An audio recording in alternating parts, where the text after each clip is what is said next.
Shalom, saudara-saudari yang dikasihi Tuhan. Apa kabar saudara-saudari hari ini? Kita percaya bahwa oleh karena anugerah Tuhan, kita dapat menjalani kehidupan kita memasuki hari ini, hari Senin 12 April 2021. Saudaraku, sebelum kita memulai aktivitas kita, pekerjaan kita hari ini, di hari Senin ini, mari kita bersama-sama bersekutu, memuji, menyembah Tuhan, agar dalam menjalani hidup kita tetap dikuatkan oleh firman Tuhan. Saudaraku, mari bersama-sama kita menaikkan pujian kita kepada Tuhan. Dari pujian kita, satukanlah hati kami. Mari kita menaikkan pujian kita kepada Tuhan. Satukanlah hati kami untuk memuji dan menyembah. Mari menaikkan pujian kita bersama-sama dengan penuh sukacita di hadapan Tuhan. Satukanlah hati kami. Satukanlah hati kami untuk memuji dan menyembah, oh Yesus, Tuhan dan Rajaku. Eratkanlah tali kasih di antara kami semua, oh Yesus, Tuhan dan Rajaku. Bergandengan tangan dalam satu kasih, bergandengan tangan dalam satu iman, saling mengasihi di antara kami, keluarga kerajaan Allah.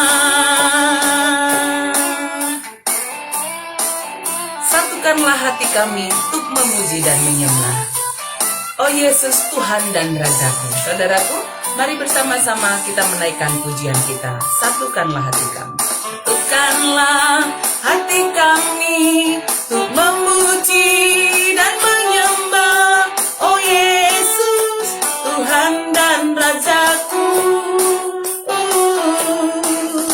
Eratkanlah tali kasih di antara kami semua, oh Yesus, Tuhan dan Rajaku. Bergandengan tangan dalam satu kasih, bergandengan tangan dalam satu iman, saling mengasihi di antara kami, keluarga kerajaan Allah.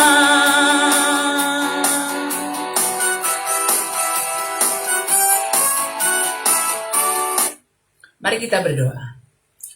Terima kasih Tuhan, kami percaya Tuhan menyatukan hati kami semua, anak-anak Tuhan yang percaya kepada Tuhan, untuk bersama memuji menyembah Tuhan, untuk bersama-sama menjalani hidup kami seturut dengan kehendak Tuhan. Firman-Mu yang akan kami renungkan menguatkan kami untuk tetap setia berjalan di jalannya Tuhan. Terima kasih Tuhan, dalam nama Yesus kami sudah berdoa. Amin.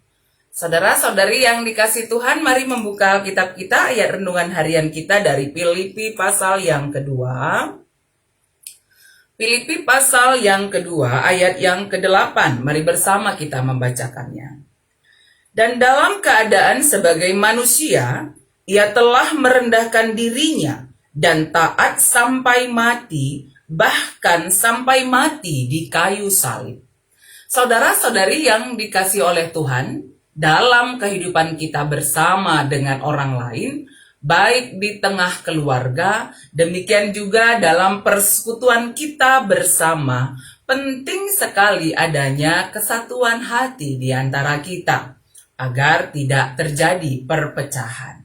Saudaraku, apa yang dituliskan oleh Paulus kepada jemaat yang ada di Filipi, dalam Filipi 2 ayat yang ke-8 ini, merupakan nasihat Paulus bagi jemaat yang ada di Filipi, jemaat yang dibangun oleh Paulus itu, supaya mereka tetap ada dalam kesatuan hati.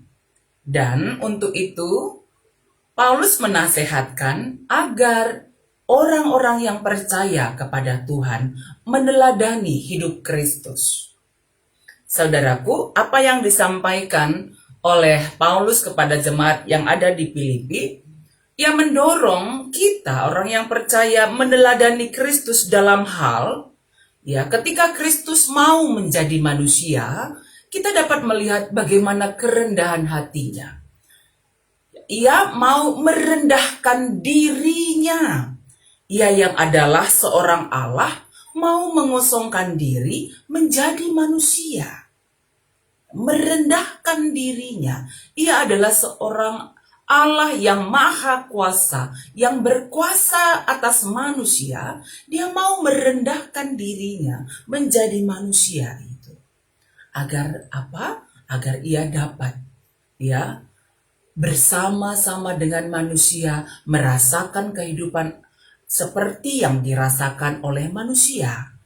Jadi Yesus Kristus adalah Tuhan dan Yesus Kristus adalah manusia. Dia melepaskan keistimewaan-keistimewaannya itu yang adalah sebagai Allah, ya, mau merendahkan dirinya menjadi manusia. Dan dalam keadaan sebagai manusia, dia juga adalah Allah. Bahkan dikatakan dalam ayat 8 ini bahwa ia taat sampai mati, bahkan mati di kayu salib. Merendahkan diri dan ketaatan yang ada pada Kristus ini adalah hal yang sangat patut kita teladani. Ketaatan Kristus kita dapat lihat bagaimana dia patuh menjalani apa yang sudah disampaikan oleh Allah Bapa tentang apa yang akan dia jalani, penderitaan di salib. Walaupun dia mengatakan, Tuhan, jikalau mungkin, biarlah berlalu, ya, cawan penderitaan, ya, yang akan dia hadapi. Tetapi bukan kehendakku, kehendakmu lah yang terjadi. Ini memperlihatkan ketaatannya, kepatuhannya kepada Allah Bapa. Saudaraku, demikian juga hidup kita orang yang percaya kepada Tuhan. Dalam komunitas keluarga, dalam komunitas pelayanan kita, dalam hidup bersama dengan orang lain, mari kita meneladani hidup Kristus yang mau merendahkan dirinya. Merendahkan diri sehingga kesatuan hati di antara kita dapat tetap terjalin. Meskipun untuk menjalaninya kita butuh kesabaran, ya, dan kita harus terus berlatih untuk menjalani kehidupan yang merendahkan diri itu, supaya kita dapat menjalani kehidupan kebersamaan kita dengan baik di tengah-tengah persekutuan kita hidup bersama. Saudara-saudari yang dikasihi oleh Tuhan, dan ketaatan kita taat kepada perintah Tuhan, hidup saling mengasihi, hidup saling menopang, sehati sepikir, setujuan, sehingga kehidupan kita di dunia ini dapat menjadi saksi Tuhan bagi banyak orang.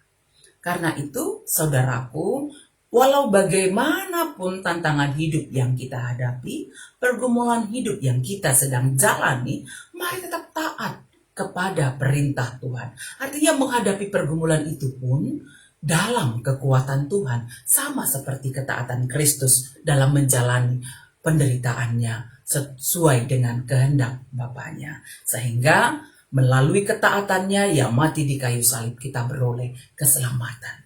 Saudaraku, kita percaya bahwa dalam hidup kita setiap hari, Roh Kudus memampukan kita untuk merendahkan diri dan taat kepada Tuhan, berjalan di jalan Tuhan, sehingga hidup kita bersama, baik di tengah keluarga, dalam komunitas pelayanan, hidup bersama dengan orang lain, kita tetap dapat menjalaninya dalam kesatuan hati, sehati sepikir dalam tuntunan Tuhan.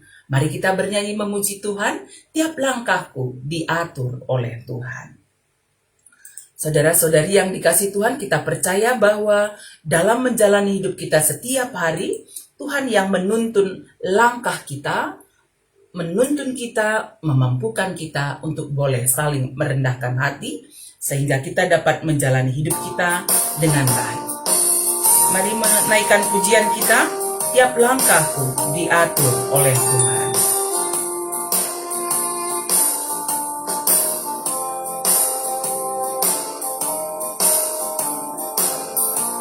Tiap langkahku diatur oleh Tuhan. Tiap langkahku diatur oleh Tuhan, dan tangan kasih-Nya memimpinku di tengah badai dunia menakutkan. Hatiku tetap tenang teduh, tiap langkahku ku tahu Tuhan yang pimpin ke tempat tinggiku, diantarnya hingga sekali nanti aku tiba di rumah Bapa surga yang bakal. Di waktu imanku mulai goyah, dan bila jalanku hampir sesat, ku pandang Tuhanku penebus dosa. Ku teguh sebab Ia dekat. Tiap langkahku ku tahu Tuhan yang pimpin ke tempat tinggiku, diantarnya hingga sekali nanti aku tiba di rumah Bapa surga yang bakal. Mari kita berdoa. Terima kasih Tuhan, hari ini Tuhan menuntun kami, mengajarkan kami untuk hidup merendahkan diri, untuk hidup penuh ketaatan kepada Tuhan, agar kehidupan kami baik di tengah keluarga, di tengah komunitas pelayanan kami, dalam hidup bersama, kami boleh menjalaninya dengan baik, dengan penuh damai sejahtera di dalam Tuhan. Kami dituntun untuk boleh saling mengasihi, saling menopang, saling mengampuni, dan biarlah Roh Kudus Tuhan memampukan kami untuk merendahkan diri dan penuh ketaatan seperti apa yang Tuhan Yesus sudah teladankan bagi kami. Terima kasih Tuhan. Kami percaya Tuhan memberkati semua saudara-saudari kami dimanapun berada, dalam setiap keberadaan yang sedang dihadapi, dalam sukacita, atau juga dalam pergumulan hidup oleh karena sakit penyakit, oleh karena pergumulan yang ada di tengah keluarga, dalam berbagai situasi keadaan. Tuhan, topanglah kami, kuatkan, teguhkan dalam menghadapinya, sehingga kami tetap setia berjalan di jalan Tuhan. Kami mendoakan kakak kami Nandi Angel Pelawi yang masih terus dirawat di rumah sakit Harapan Kita. Doa dan pengharapan kami dia pulih sempurna dalam kuasa Tuhan Yesus Kristus. Terima kasih Tuhan. Bagi saudara-saudari kami yang terpapar, yang sedang isolasi di rumah sakit ataupun di rumah-rumah, kami percaya Tuhan memulihkan, kuatkan, teguhkan kami tetap setia berjalan di jalan Tuhan. Untuk anak-anak kami semua dalam studinya, Tuhan mohon kiranya kami sebagai orang tua boleh mendampingi mereka dalam studinya, dan biarlah masa depan yang baik Tuhan persiapkan bagi semua anak-anak kami. Khususnya kami mendoakan anak kami Yohanes Purba, agar dalam semua persiapan diri dalam menjalani tes masuk sekolah polisi, kami percaya Tuhan menolong dia, memampukan dia untuk mengikutinya dengan baik, sehingga Tuhan apa yang menjadi pengharapannya dapat dia jalani dengan sungguh-sungguh, dan biarlah kehendak Tuhan yang terbaik yang Tuhan nyatakan bagi dia. Berkati semua saudara-saudari kami dimanapun berada, demikian juga jemaat Tuhan yang ada di Site Lusada Bekasi ini, tetap dalam sehat, damai, sejahtera tuntunan Tuhan. Kami mendoakan juga sidang sinode GBKP yang akan dilaksanakan 15-18 April ini. Mohon kiranya kuasa Roh Kudus yang bekerja, sehingga semua berjalan dengan baik ya Tuhan. Pemimpin-pemimpin gereja yang terbaik, yang benar-benar sungguh-sungguh melayani Tuhan, yang Tuhan pilih untuk pelayanan di tengah-tengah sinode kami. Terima kasih Tuhan, ini doa kami yang kami naikkan kepadamu dalam nama Tuhan Yesus. Amin. Saudara-saudari, mari menjalani kehidupan kita setiap hari dengan tetap merendahkan diri dan penuh ketaatan kepada Tuhan. Kita percaya Roh Kudus memampukan kita. Dan ketika beraktivitas hari ini, jangan lupa keluar rumah, pakailah masker, aturlah jarak, rajin mencuci tangan. Tetap sukacita di dalam Tuhan, tetap berdoa. Kita percaya Tuhan menyertai kita, Tuhan memberkati kita semuanya. Amin.